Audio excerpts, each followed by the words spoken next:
Hi guys! For today's video, mag-unboxing tayo ng in-order ko sa online at titignan natin kung ano yung nasa loob na in-order ko na to at hindi ko rin alam.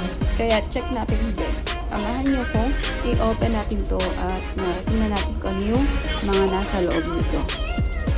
Okay?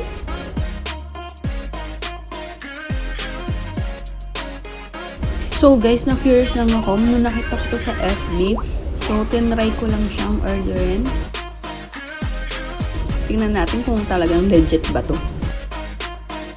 So, ayan guys. Sa mga gustong umorder nito, ilalagay ko sa screen kung anong FB page nila. So, ayan.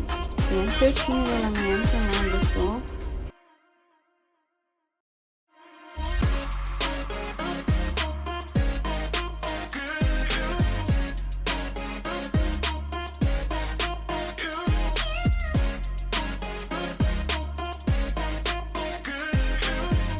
So, open na natin siya guys. Sige, that's ko ano yung nasa loob nito.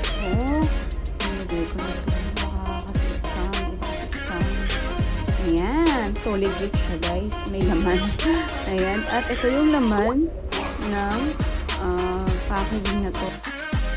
Ayan. Meron siyang isang bottle water. Ayan. Ang ganda niya na. Cute. At meron pa siyang lalagyan. Ayan. Dito pa lang, hindi na kayo lugi.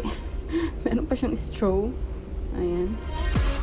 At ito na yung 28 pieces na pwede niyo siyang magamit ng 28 days. At ang pagkakaalam ko ay ang isang pieces nito ay matitimpla niyo siya ng 3 times a day. At ito ulit ang page nila.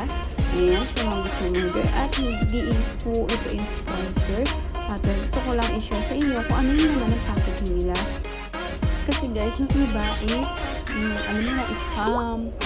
Maraming scam dito. Kaya mag-iingat tayo pag-order dahil ng mga nakikita natin lalo na sa mga FB na yan. Ayan, maraming mga scam. Ayan, ang tawag ulit sa in-order ko kay ZoZo Detox. Ayan. Thank you for watching guys. See you in my next vlog. Bye-bye.